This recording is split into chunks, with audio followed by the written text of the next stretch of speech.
Tiene la palabra la asambleísta Soledad Vela.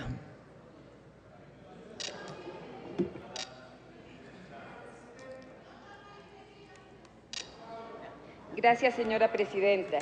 Antes de empezar a hacer las observaciones, quiero recordarle al Pleno, a la Comisión, que también lo conoce, que con el Grupo Parlamentario por la Garantía de Derechos de Niños, Niñas, Adolescentes y Jóvenes hemos desarrollado talleres de debate sobre este tema en varias provincias del país, entre ellas Manabí, para ir recogiendo también en las diferentes provincias el sentir de la juventud.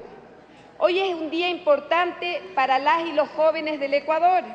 Incluso creo que se recuerdan esos días en Montecristi, en donde la participación decidida, democrática, con propuestas y dispuesta al debate de la juventud organizada, quienes apoyando y siguiendo de cerca el proceso de la redacción de la Constitución de 2008, consiguió incluir, entre otros muchos artículos, en la sección segunda, el artículo 39, en donde se reconoce a los y los jóvenes como actores estratégicos del desarrollo del país y les garantiza la educación, salud, vivienda, recreación, deporte, tiempo libre, libertad de expresión y asociación. El Estado, además, dice el artículo, fomentará su incorporación al trabajo en condiciones justas y dignas, con énfasis en la capacitación, la garantía de acceso al primer empleo y la promoción de sus habilidades de emprendimiento. El desarrollo de los derechos consagrados en la Constitución es nuestra responsabilidad. Que la ley de juventud, que obligatoriamente debe ser orgánica, debe transformarse en una herramienta que permita superar a nuestra sociedad con una concepción adultocéntrica, también es nuestra responsabilidad. Y el escuchar las propuestas de las y los jóvenes es también nuestra responsabilidad. En este sentido, quiero hacer unas observaciones generales al informe para primer debate. Se hace necesario revisar el esquema de la redacción de la ley, pues se cruzan derechos con el sistema y nuevamente con derechos. Es recomendable que exista una parte declarativa en donde se desarrollen los derechos y luego se desarrolle la parte orgánica. De la misma manera, en el marco constitucional vemos que existe una plena identificación entre niños, niñas, adolescentes y jóvenes. Tanto es así que la Constitución, en los artículos 39 y 44, regula los derechos de cada uno de estos grupos de atención. El artículo 21 del Código Civil, el artículo 4 del Código de la Niñez y Adolescencia define quiénes son adolescentes y determina que son personas de ambos sexos entre 12 y 18 años de edad.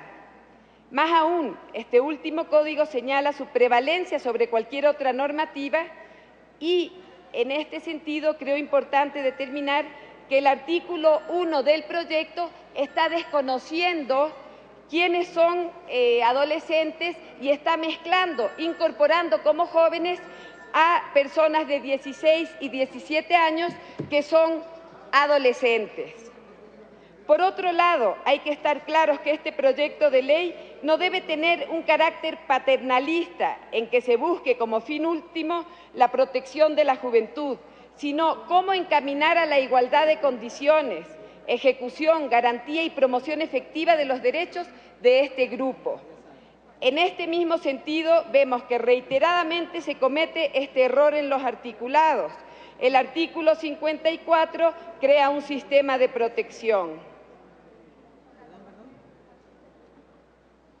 Por otro lado, hago notar que con el sistema planteado en este informe se estaría duplicando las acciones con el grupo de personas de 16 a 18 años, puesto que en el artículo 341 de la Constitución se reconoce el Sistema Nacional Descentralizado de Protección Integral de la Niñez y Adolescencia, y las personas de los 16 a los 18 años que son adolescentes en este proyecto estarían considerados como juventud.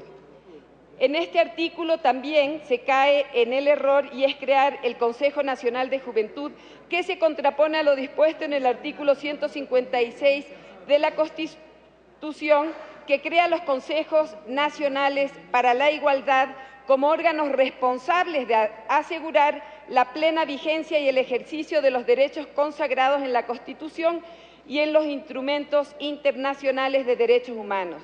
Los consejos ejercerán atribuciones en la formulación, transversalización, observancia, seguimiento y evaluación de las políticas públicas relacionadas, entre otras temáticas, las generacionales. En el artículo 52 se indica que el MIES es el rector de la Política Pública Nacional de Juventud. A esto pregunto, el Ministerio de Relaciones Laborales, que regula la política laboral, el CENESID, que regula la rectoría de la política pública en el campo de la educación superior, la ciencia y la tecnología, el Ministerio de Salud como regulador de la política pública de la salud, ¿cómo queda? Cuando son políticas que también involucran y deben regular y permitir la plena vigencia de los derechos de las y los jóvenes. Este tema implica una transversalización de la situación que no se evidencia en la normativa que hoy nos plantea la Comisión. También hay un tema que no se visibiliza en esta ley, que es la verdadera institucionalidad, que sea clara, articulada, sistemática, con roles adecuados, que produzca participación y que no genere solo un crecimiento del aparato estatal.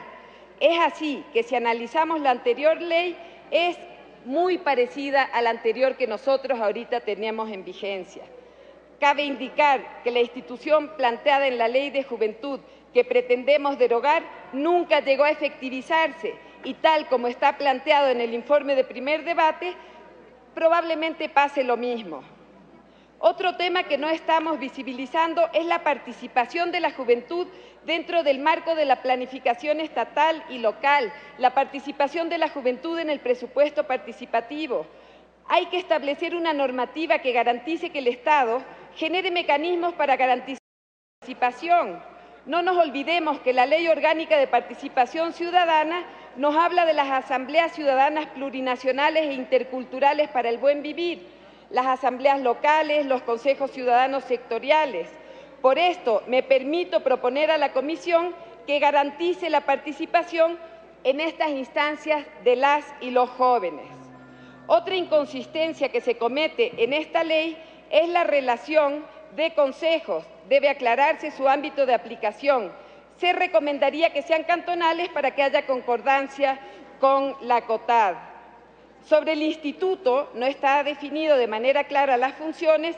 Por ejemplo, la ley dice que ejecuta las resoluciones del Consejo Nacional Participativo de Juventud. Esto no tiene sentido, ya que si se crea un instituto es para la ejecución de la política pública y la retroalimentación mediante investigación y evaluación. Estas serían observaciones generales al proyecto. Tengo observaciones específicas, todo lo mandaré por escrito a la Comisión, pero creo que no puedo dejar pasar por alto entre las observaciones específicas es que hay un débil desarrollo de los derechos culturales. En los 3 artículos hay una confusión. Se habla de derechos culturales, pero no se hace mención, por ejemplo, a la libertad estética, que yo creo que es una de las grandes luchas de la juventud. Dentro de estos derechos culturales voy a hacer una propuesta para determinar claramente cuáles son los derechos culturales. En el tema de la identidad cultural, que las y los jóvenes tienen derecho a constituir y mantener su propia identidad cultural, a decidir sobre su pertenencia a una o varias comunidades culturales y a expresar dichas elecciones. Los jóvenes no podrán ser objeto de discriminación o represalia por elegir, identificarse o renunciar a una o varias comunidades culturales. Le queda un minuto, asambleísta. Gracias, presidente, que son los problemas a los que se enfrenta. Otro tema en el ejercicio de las actividades culturales y artísticas, la memoria social y el patrimonio cultural, también el derecho a escoger y a conocer los saberes ancestrales y ceremonias rituales, y uno de los problemas que yo creo que también nos encontramos a diario en nuestras localidades es la limitación que tiene la juventud con el uso y disfrute del espacio público, que también lo voy a proponer por escrito. Gracias, presidente.